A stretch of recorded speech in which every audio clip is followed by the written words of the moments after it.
Hi అండి, సంధ్యాస్ కిచెన్కి స్వాగతం. ఈరోజు మనము వెలక్కాయ పచ్చడి చేసుకుందామండి. దీనికి ఒక 2 వెలక్కాయలు తీసుకున్నానండి. నేను ఆల్రెడీ ఒకటి తీసి పెట్టేసుకున్నాను ఇక్కడ. ఇప్పుడు ఇది చూపిస్తాను నేను ఎలా తీసుకోవాలనేది. దీన్ని ఒక రాడు లేకపోతే మనం దంచుకునేది ఉంటుంది కదా, అది తీసుకోవాలి. అది తీసుకొని ఇలా పెట్టి ఇలా కొట్టేసుకోవాలి. చూడండి,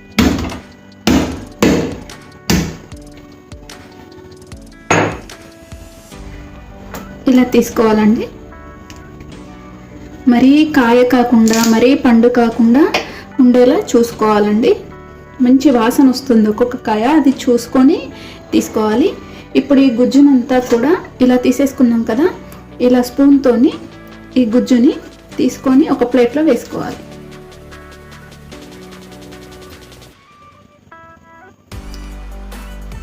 ఇలా స్పూన్తోని మెల్లగా తీసుకొని ఇందులో వేసుకోవాలండి. మొత్తం అన్నీ కూడా మనం ఎంత తీసుకుంటున్నామో అంత తీసుకొని ఈ విధంగా వేసుకోవాలి.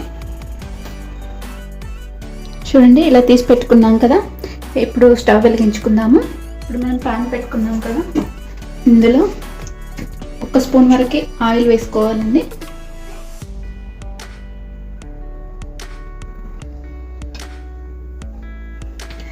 ఆయిల్ కొంచెం వేడవ్వాలి.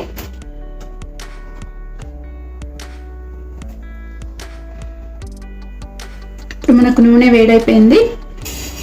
నేను ఒక 1/4 టీ స్పూన్ మెంతులు వేసుకుంటున్నానండి. అలాగే 1 టేబుల్ స్పూన్ ధనియాలు, అలాగే 1 టీ స్పూన్ ఆవాలు, 1/2 స్పూన్ జీలకర్ర,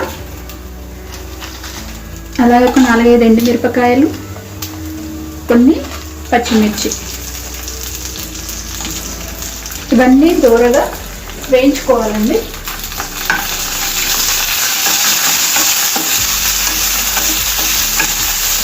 ఈ పచ్చిమిర్చి మొత్తం కలర్ చేంజ్ అయ్యే వరకు వేయించుకోవాలి. ఎందుకంటే మనకు అది పుల్లగా ఉంటుంది కాబట్టి కారం కొంచెం ఎక్కువనే పడుతుంది.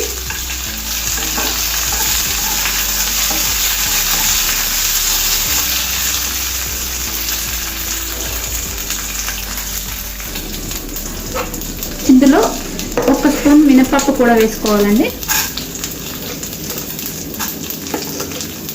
ఇవన్నీ కలిపి దూరగా వేయించుకోవాలి. నాకు ఒక 2 నిమిషాలలో ఇవి వేగిపోతాయండి. మిరపకాయలు, ఆవాలు, జీలకర్ర మీడియం ఫ్లేమ్ మీద పెట్టి వేయించుకోవాలి. చూడండి, ఇవి వేగిపోయినాయి.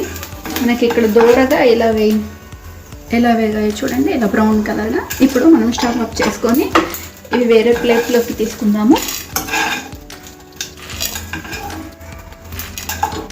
ఇవి ప్లేట్లోకి తీసుకున్నాం కదా, ఇవి చల్లబడాలండి. ఇవి మనకి ఇప్పుడు చల్లబడినవి కదా, ఇప్పుడు ఒక జారులో వేసుకొని మనం గ్రైండ్ చేసుకున్నాము.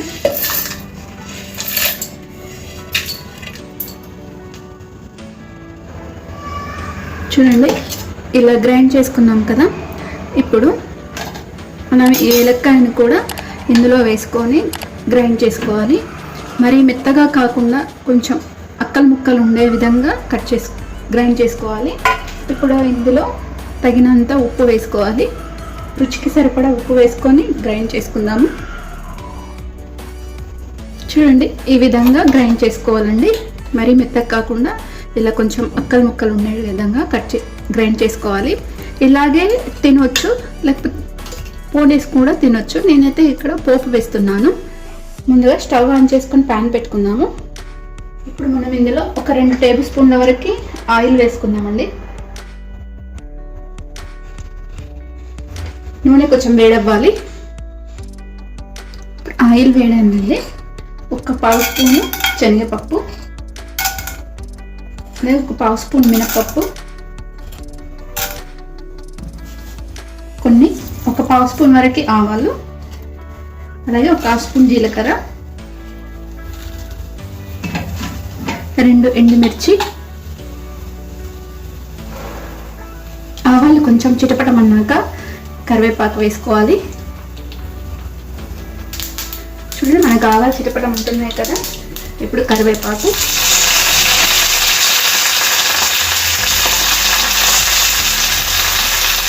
ఒక పావు స్పూన్ పసుపు,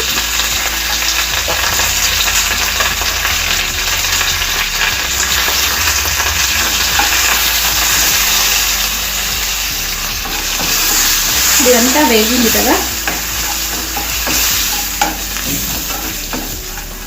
ఇప్పుడు మనం గ్రైండ్ చేసుకున్న ఇది వేసేసుకోవాలండి. నేను ఎక్కడ కూడా నీళ్లు పోయలేదు. మీకు కొంచెం గట్టిగా అనిపిస్తే నీళ్లు పోసి కూడా గ్రైండ్ చేసుకోవచ్చు. ఒక పావు గ్లాస్ వరకు పోసుకొని గ్రైండ్ చేసుకుంటే సరిపోతుంది.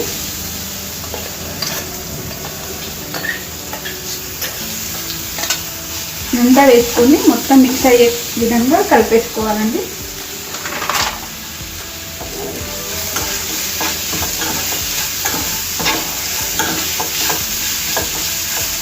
పోపు వేసుకోకున్నా కూడా బాగుంటుంది, వేసుకుంటే ఇంకా బాగుంటుందండి.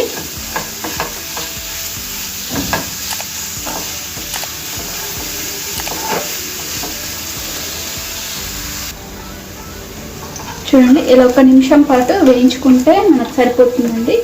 అన్నీ కలిసిపోతాయి. గ్రైండ్ చేసుకునే ముందు ఉప్పు కారం ఏమైనా పడుతుందేమో చూసుకొని ఏమైనా పడితే వేసుకోండి. ఇప్పుడు మనం స్టవ్ ఆఫ్ చేసుకుందాము. గిన్నెలోకి తీసుకుందాము. ఇది మనం ఇందులో వాటర్ ఏమీ పోయలేము కదా. మనకు 15 రోజుల వరకు నిలువ ఉంటుందండి ఈ పచ్చడి. వేడివేడి అన్నంలోకి చాలా బాగుంటుంది.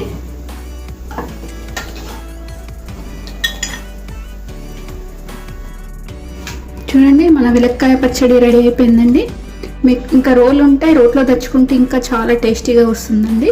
ఇంతే అండి, సింపుల్గా మనకు వెలక్కాయ పచ్చడి రెడీ అయిపోయింది. తప్పకుండా మీరు కూడా ట్రై చేయండి. ట్రై చేసిన తర్వాత మీకు ఎలా వచ్చిందో కామెంట్ సెక్షన్లో మెన్షన్ చేయండి. అలాగే లైక్ చేయండి, షేర్ చేయండి, నా ఛానల్ని సబ్స్క్రైబ్ చేయండి. Thanks for watching.